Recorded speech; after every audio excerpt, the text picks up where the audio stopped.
Assalamualaikum warahmatullahi wabarakatuh. Perkenalkan, saya Anissa Rahimah.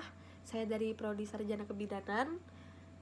Saya kuliah di Universitas Sari Mulia dan saya di sini akan mempresentasikan tugas dari saya, yaitu menerapkan Pancasila di bidang kesehatan, khususnya pada bidan. Jadi apa sih bidan itu?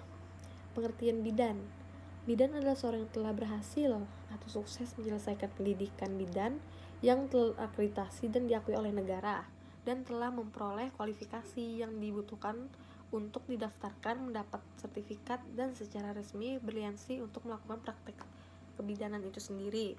Dan menurut IBI sendiri, bidan yaitu seorang perempuan yang lulus dari pendidikan bidan yang diakui pemerintah dan organisasi profesi di wilayah negara Republik Indonesia, serta memiliki kompetensi dan kualifikasi untuk diregister, sertifikat, dan atau secara sah mendapat lisensi untuk menjalankan praktik kebidanan itu sendiri.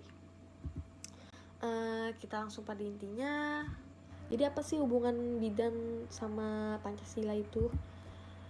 Bentuk pengamalan dari sila-sila Pancasila dalam memberikan pelayanan kebidanan kepada pasien atau klien. Terdapat 5 sila. Yang pertama, ketuhanan yang Maha Esa. Berikut bentuk pengamalan dari nilai ketuhanan yang Maha Esa dalam kebidanan. A. Ikut mendoakan kesembuhan pasien, meskipun berbeda keyakinan. B. Ikut mendoakan pasien dalam kelancaran persalinan, nifas, dan sebagainya.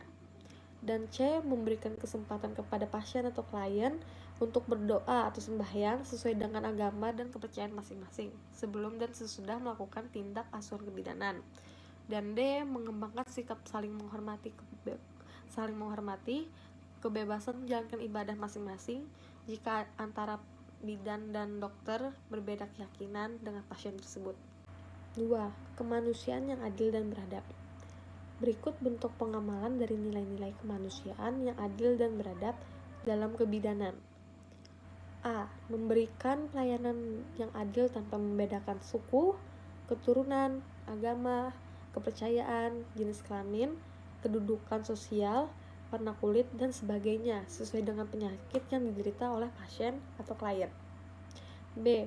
Dalam merawat pasien, hendaknya menjunjung tinggi nilai-nilai kemanusiaan dengan tidak memperlakukan pasien dengan semena-mena. C. Bidan merawat pasien dengan penuh perasaan cinta serta sikap tenggang rasa. Dan D.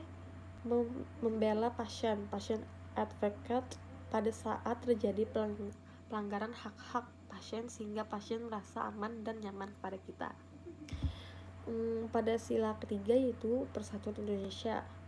Berikut adalah pengamalan dari nilai-nilai Persatuan Indonesia dalam kebidanan. Ada 2, yaitu mengembangkan kerjasama sebagai tim dan menyelenggarakan pelayanan kesehatan.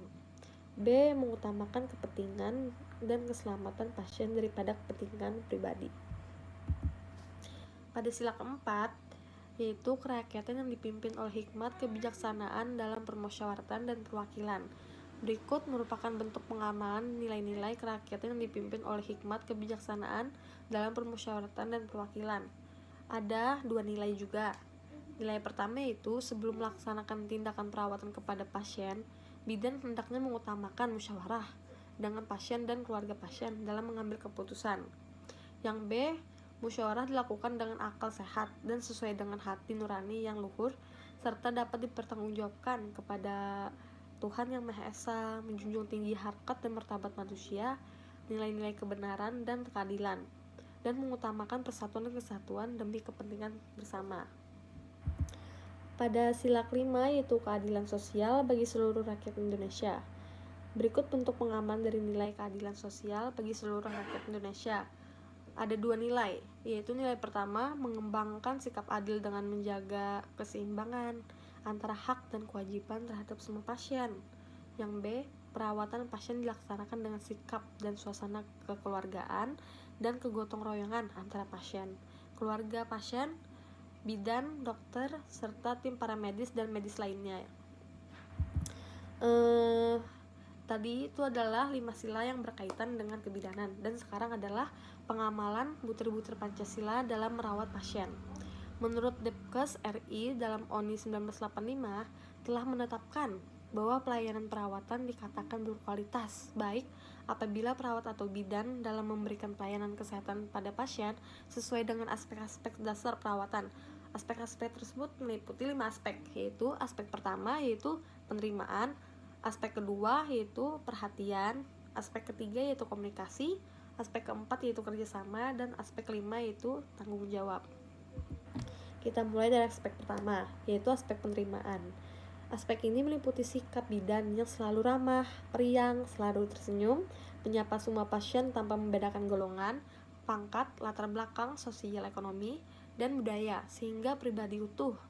Agar dapat melakukan pelayanan sesuai aspek penerimaan bidan, harus memiliki minat terhadap orang lain dan memiliki wawasan yang luas. Aspek kedua yaitu aspek perhatian. Pada aspek ini meliputi sikap bidan dan dalam memberikan pelayanan keperawatan perlu bersikap sadar, murah hati, dalam arti bersedia memberikan bantuan dan pertolongan kepada pasien atau klien. Pada aspek ketiga yaitu aspek komunikasi. Nah, pada aspek ini meliputi sikap bidan yang harus bisa melakukan komunikasi yang baik dengan pasien dan keluarga pasien. Adanya komunikasi yang saling berinteraksi secara antara pasien dengan bidan dan adanya hubungan baik dengan keluarga pasien. Aspek keempat yaitu kerjasama. Nah, pada aspek ini meliputi sikap bidan yang harus mampu melakukan kerjasama yang baik dengan pasien dan keluarga pasien. Dan aspek terakhir adalah tanggung jawab. Nah, pada aspek terakhir ini, aspek ini meliputi sikap bidan yang jujur, tekun dalam tugas, mampu mencurahkan waktu dan perhatian, sportif dalam tugas, konsisten serta tepat dalam bertindak. Nah, tadi ada 5 aspek dan terima kasih untuk sudah menonton presentasi saya. Assalamualaikum.